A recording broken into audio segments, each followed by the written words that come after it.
You're listening to The Briefing, first broadcast on the 17th of October 2025 on Monocle Radio.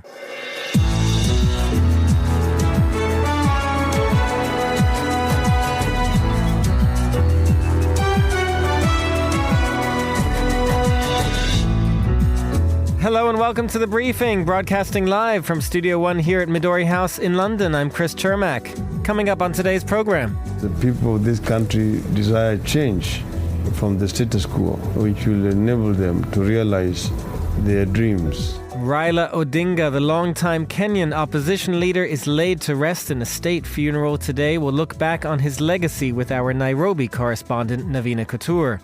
We'll also get a roundup of news from the world of fashion. Our own Natalie Theodosi is here to walk us through the big news, including from Giorgio Armani, among others. And after that, Monocle's Lucrezia Motta is joining me here in the studio for a story from Paris that left me shocked, I tell you, shocked. Lucrezia, what do you have for us? Well, I'll be telling you about Paris's most beloved tourist attraction and why its finances are not looking good. The Eiffel Tower in trouble. Imagine that. All that right here on The Briefing with me, Chris Chermak.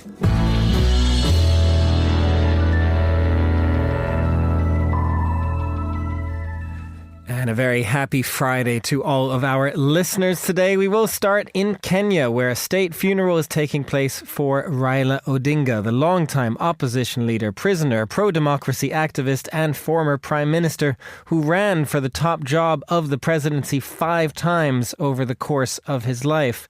Well, I'm joined now by Monocle's Nairobi correspondent, Navina Couture, for more on this. And Navina, let's start at the beginning, in a way, with Raila Odinga. Even before Kenya became a democracy, Odinga is known as the father of democracy for the role that he played in the country's politics. Yes, he really fought for multi-party democracy, and I think it is one of the reasons why we've seen so many people turn out on the streets and turn out at the stadium yesterday and at the funeral procession at Nyayo Stadium today. The papers and TV stations have been covering this back to back. The Standard today is saying that never was a Kenyan political hero so beloved by those he led. There are others paying tribute to Raila Odinga's achievements, especially when it comes to the transition from a one-party-led country to multi-party democracy, to his attempts to become president and also the head of the African Union, and his achievements trying to mediate in Ivory Coast as well as in South Sudan. Navina, he came so close to the presidency, running 5 times, as we said. What's your sense of how that's kind of being reflected on? What stopped him from getting the top job? I think what stopped him from getting the top job is ultimately what stops most people from getting the top job. He didn't have the majority. I think he was able to mobilize, especially a poorer section of the population. He was a brilliant speaker. He really spoke to people who felt that the Kenyan system hadn't delivered for them, but he failed to secure the majority. I think especially last time when he was endorsed by his previous rival, Uhuru Kenyatta, when he ran for president in 2022, I think he was really surprised not to get the presidency. But nevertheless, he managed to participate in the Kenyan political system over decades. He became prime minister under first, then he joined the Uhuru Kenyatta government. Uhuru Kenyatta, who he had basically, he was a candidate running against him. So he's also remembered as someone who was able to overcome political differences and enter the political system from the sides. And there is such a serious devotion to him, though, among, even if, as you say, he maybe didn't get the majority in some of these votes for the presidency. I mean, his death earlier this week has sparked some feverish scenes from supporters, as you were laying out there as well. Tell us about that. He really does provoke a strong reaction from those who support him. Yes, very strong reactions. I have to say, I think the country was a bit surprised by this sudden announcement. He was traveling in India and being treated for illnesses that have not been, the family is not speaking about it at the moment. He had a heart attack, we understand, and then died pretty much on the ground. Apparently, Indian doctors tried to resuscitate him and failed. So I think the country is quite surprised by the fact that this person who has been part of the political scene for decades, who ran for president, who was in parliament, who is basically someone they looked up to, has left the political scene. I think we could see that from the scenes the last couple of days of people running towards the airport when the coffin arrived, when he was being transported to Kasarani Stadium, and by the crowds that have turned out to pay their condolences and pay their respect to this man. We see a lot of people at the moment driving around with cars or motorcycles with branches attached to them. It's a very traditional way of paying respect to someone who has died, especially in the Luo community. So I think the country is still very much getting to grips with the fact that he's gone. And Navina, tell us more about what exactly is happening today, what we're expecting from this state funeral. Also, who is attending, because I think that in itself does show the importance of Raila Odinga, the role he played in Kenyan society and politics. Yes, I watched some of the memorial services that were happening at the big stadium here, Nyayo Stadium, which is right in the center of town. The president paid quite a moving tribute to his former political rival. He remembered his Raila Odinga's love for Harry Belafonte and sang a bit of Harry Belafonte. He quoted him. He referred to him as someone who had served this country. The Somali president was attending these commemorations. The guest list I saw also had Cyril Ramaphosa from South Africa on it, the Ethiopian prime minister, the Ugandan government. So it's very, even though he was never president, I think he left a mark, especially in the region, but also in other African countries, as someone who really shaped the debate around Pan-Africanism. And that's, I think, why people have actually flown in to pay their respect. Tell us a little more about that, finally, Navina, this shaping that he did of Pan-Africanism. What does he mean for that? I mean, he really was a sort of fervent Pan-Africanist. He believed in collaboration on the African continent. I have to say, he still endorsed strong relationships with the West, but I think the fact that he studied in East Germany, in what was the GDR at the time, really shaped his view. He very much, I think that also explains his activism, wanted to invest in infrastructure here in Kenya. He was also the AU special advisor on infrastructure development for the African continent. So he very much had a sort of developmental approach to the economy. And I think a lot of people see him as the sort of people's president of Kenya. And that's kind of the Standard is basically leading. That's the front page of the Standard today. And I think we will see more kind of silence and grief in the coming days as the body is today taken to his home in Nairobi and then taken to his ancestral home in Western Kenya, where he will be buried in the coming days. Navina, just a very quick follow-up to that, but if, as you say, he is the people's president, that's how he's being remembered today, is there anyone else in Kenyan politics that can kind of take up that mantle? Look, I think this is one of the big questions, and there's, I think, a sense of panic at the moment around this question. I have to say, over the last couple of years, as he got older, I think the younger generation lost a bit of connection to Raila Odinga. They didn't really see eye to him when it came to his deals and power sharing deals that he struck with various Kenyan presidents. So there are a number of people at the moment who are prepared to run in the 2027 election. The election is just 2 years away, but it looks, there's a lot of resentment towards William Ruto at the moment. It looks like it's going to be very hard for William Ruto to secure a second term. The former head of the Supreme Court has announced he's planning to run. A very high-profile activist, Boniface Mwangi, is planning to run. But whether they are really going to join the party and join this movement, I think remains to be seen, because they're running on a slightly different platform, a platform that is more in tune with the Gen Z protests that we have seen over the last year. So I think we'll have to see how his party regroups. Navina Couture, Monocle's Nairobi correspondent, thank you very much for joining us today. Now here's Carlotta Rebello with the day's other news headlines. Thanks, Chris. A state of emergency is being declared in Lima after deadly protests rocked the capital. One person was shot dead and hundreds injured as police clashed with demonstrators near Congress on Wednesday. Protesters are demanding the resignation of Peru's interim president, José Reri, who took office less than a week ago after Dina Boluarte was impeached. China has expelled its second highest military officer as part of President Xi Jinping's anti-corruption drive. General He Weidong, the vice chair of the Central Military Commission, was found guilty of serious discipline violations. He is the first member of the Communist Party's Politburo to face such an investigation. Madagascar's new president, Colonel Michael Randrianrina, has been sworn in days after the military seized power. The former army officer replaces Andry Rajoelina, who fled and was later impeached following weeks of youth-led protests. Randrianrina thanked young people for demanding change, saying this marks a new beginning for the country. Those are today's headlines. Back to you, Chris.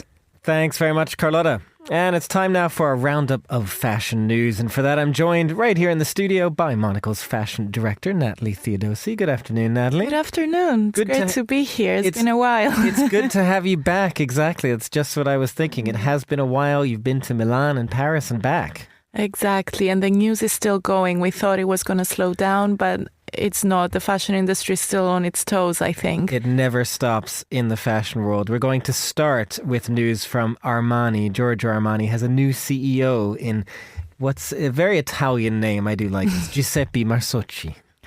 Yes, and I think it was the news that was to be expected since there's going to be a sale and Mr. Armani left very precise instructions about what he wants for his business. So I think the job is quite clear. This is someone who has been global chief commercial officer of the business for years. So I think he will be executing, in a way, Mr. Armani's will and seeing through the sale. But it will be really interesting to see who will be the winning bidder at the end. But I think it's important to note that I think it's going to be quite a short-term position because it will all then depend on who takes over and who acquires the business. Just tell us more about the sale. What does this mean in the fashion world? How big a deal is this? It's just such a huge thing with Armani. It's a huge deal because Giorgio Armani was one of the only one, not one of the only ones, who was the sole shareholder of his business, and he was driving a huge business without ever bringing an investor. And now with his passing, it's about to change. But I do hope that whoever does acquire the business respects kind of the foundations that he laid out, and there was such a pure vision and direction that he said that it would be a shame if then the brand follows the industry playbook and everything that everyone else is doing. And do we know sort of more about what he set out in this sense? Obviously, he set out the foundation during his life, but he also laid out such specific instructions after his passing. Exactly. So the sale will happen gradually. He did leave a priority list of buyers, starting with LVMH, who I think he has been in talks with them over the years. It never worked out, but I think that would be his bigger priority. I also spoke to some analysts who actually said that someone like L'Oreal or Luxottica would be more interesting buyers from a financial perspective. There's also rumors that there's individual buyers like the current CEO of Louis Vuitton, Pietro Beccari, that could be a dream project for him to leave LVMH and take this on his own. That is open because there's a wish list from Mr. Armani, but anything can happen. So time will tell. Well, let's move on to some other news because, Natalie, when you are on, we often talk about the musical chairs of the fashion industry. I know, I want it to be over, but it never is. It never is. We've just had these big, giant sort of reintroductions, the new Mathieu Blazy at Chanel, Jonathan Anderson at Dior. So we had a round of all these musical chairs, the new directors taking over, presenting their stuff, and now there will be another one. Exactly. So Veronique Nishanian left her position as creative director of Hermès menswear. This is different circumstances. She has been at the brand for over 3 decades. But it is, again, happening at a time when everyone is leaving their positions, being hired, fired. So it's interesting. And she had the last few years, I interviewed her at her last menswear show. There's so much warmth and positive feedback from her collections because she could do something quite classic, which is what Hermès wanted, especially when it comes to menswear, but she played with accessories. There was always a little bit of humor, and it was working really well. Hermès, despite all the different challenges in the luxury market, has been growing really steadily. So I think that's one of the most difficult positions to fill. So if they have been growing steadily, what do they need to do with whoever takes over? Is it sort of par for the course, steady as she goes, as it were? They don't want to shake things up, unlike, say, a Mathieu Blazy, who really changed the whole design at Chanel. I think it will have to be someone who respects continuity, and Hermès is not a big catwalk brand. They are very focused on accessories and craft and then their leather business. So I think a bit of surprise will be welcome always when someone is joining a heritage house, but I think it will be someone who's a little bit lower profile and wants to evolution rather than revolution should be their kind of way of going forward. Perhaps slightly more the brand than the name. Exactly. So finally, Natalie, to news from here in London, because the big thing happening this week is Frieze here in London, the art fair, but there is also a fashion element to it. Exactly. And Prada is one of the brands that is always finds very creative ways to be part of these fairs, whether it's Frieze or Salone in Milan. And this time they created The Audience, which is an installation/film at the old Camden Town Hall that has been reopened, and they commissioned the artist Elm Green and Draxet to create this film and installation, and it's open to the public as of today, so everyone should go and see it if they're in London. I highly recommend it. It's a film that challenges our senses in a way because it's blurred. They speak about image overload, so they wanted to question that. And also what's interesting is that in the audience, there is models who are always sitting there. And so you never know, is the person sitting next to you part of someone who's just a visitor like you? Is it a Prada model?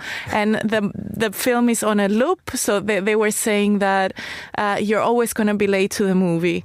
So it's fun. It's short. You can go have a coffee upstairs. And I think it's some really interesting discussions that it sparks because they talk about challenging and surprising the audience and just putting you a little bit outside your comfort zone. And I understand you spoke to the artists. We have a little clip, is that right? Exactly. I pulled them aside after the after screening. Yeah. And yes, they told me more about the thought process and also their relationship with Prada, because 20 years ago, they are the ones who created the famous Prada Marfa boutique in the US. Let's have a listen. Uncertainty is so underrated. Uncertainty makes us more aware of our behavior, to reconsider how we move, how we behave, our appearance, how we interact with others. So if we are just fed things that are final, things that are already programmed and dictated to us, we lose our ability of having common sense. That was the artists of Prada. Natalie, what else? I mean, maybe to broaden this out briefly, the fact that Prada's at Frieze, what does that say? Is it really this sign that even fashion brands are broadening out, as you say, that they want to be part of something like freeze? Fashion brands have been broadening out in general. I think you see them at film festivals, you see them at design weeks, and sometimes it does feel a bit forced and just like they're trying to tick a marketing box. But I think Prada does it in such a beautiful way where they just commission interesting, whether it's an artist or a filmmaker, and really give them blank slate. So they use the platform to just to bring people together, start creative conversations. So I would say that's the way forward, and it's a great way to, now that these brands are getting bigger and bigger, it's a great way to use their resources. Natalie, always good to have you here in the studio. Natalie Theodosi, Monocle's fashion director. You're listening to The Briefing on Monocle Radio.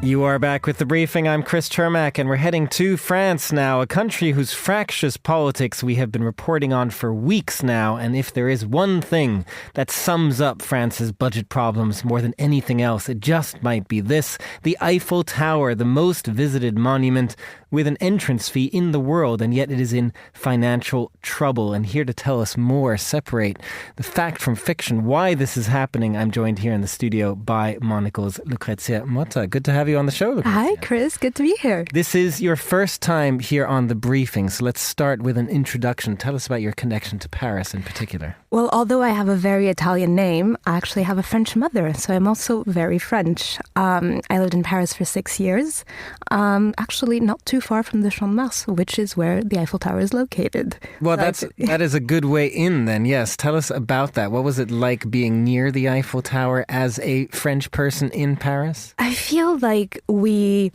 especially Parisian people, we tend to have an almost love-hate relationship with that tower. You love to see it from afar when you have a beautiful view of the city.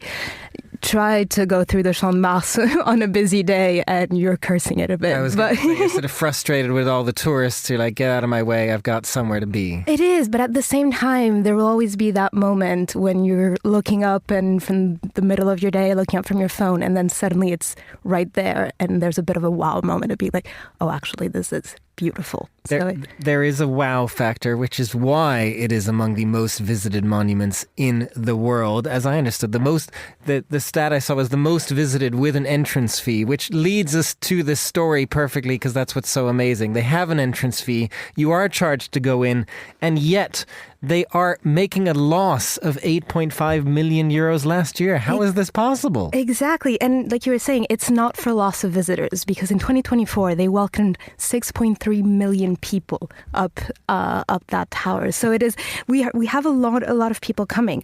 But yeah, the report from the Regional Court of Accounts that was published last Friday said 1.5 million in 2024. If it goes at that rate, it will be almost 31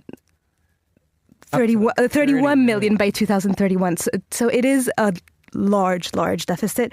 It's not a new problem. It's been a worrying trend since 2020. So obviously, COVID is a big culprit to name for this hole in the budget. I mean, obviously, you had almost 2 years of lack of ticket entries to fill those gaps. But the problem is also renovations. It is an old lady, almost over 130 years old. So you need regular renovations, replacements of bolts, parts, fresh paints. And the costs are becoming higher and higher, and it's hard for them to keep up the maintenance costs. Do they need, you give some reasonable explanations there, particularly the renovation side of things. I mean, do they need to just do one giant wholesale renovation? What they have been doing actually bigger renovations in the past year. In January this year, you had the reopening of one of the north elevators, which had been closed for a few years for renovations. But the thing is, the cost for that renovation ended up being the double of what was expected originally. So big renovations are happening, but they are very costly, and it's hard to keep up. Well, this does go into maybe a French problem, if I may say. The fact that it was double the cost, is that sort of a microcosm in itself of, we got Sébastien Lecornu surviving 2 no-confidence votes all over a budget that, nobody can... We just can't quite keep the spending in check in France. Well, it is one of the recommendations that the Regional Court of Accounts has made regarding the spending of the tower's operator. We need tighter controls regarding renovation operations, but also the bonus system that employees get. The employees get for the Eiffel Tower. It is a matter of sometimes having to go through and be a bit tighter regarding budget, but hopefully it'll be a way up soon. Lucrezia, I did have to ask you finally about this hilarious story that was kind of going around in the last month. There was, I believe it started with a satirical magazine, reports that the Eiffel Tower was going to close next year and it was going to be turned into a giant slide. I kind of love that idea. I mean, no, it's obviously those were fake news. I think I would like to see the face of any Parisian person if you tell them that a giant water park will be installed in one of the most beautiful parks. Is that the moment where they would suddenly fall back? I mean, we are already a nation Tower? that is known for getting angry and making ourselves known for our anger. So I think this might be the end of all moment. So perhaps that is it. If there are frustrations with the Eiffel Tower and the costs and they don't really want the state to subsidize it, just tell them that it will go away and then they'll sort of jump to its defense. I think in a way, we are a bit of a nation that likes to complain, but we are quite proud of all the cultural achievements and the beauty of our nation. So I think you won't let us rip it away from our arms so easily. And the Eiffel Tower is certainly among those top brands for Paris and France. Monocle's Lucrezia Motta, thank you very much for joining us. That's all the time we have for this edition of The Briefing. It was produced by Laura Kramer. Our researcher was Joanna Moser. And our studio manager was Elliot Greenfield. The Briefing is back on Monday at the same time. I'm Chris Chermak. Have a great weekend, everyone. Goodbye, and thanks for listening.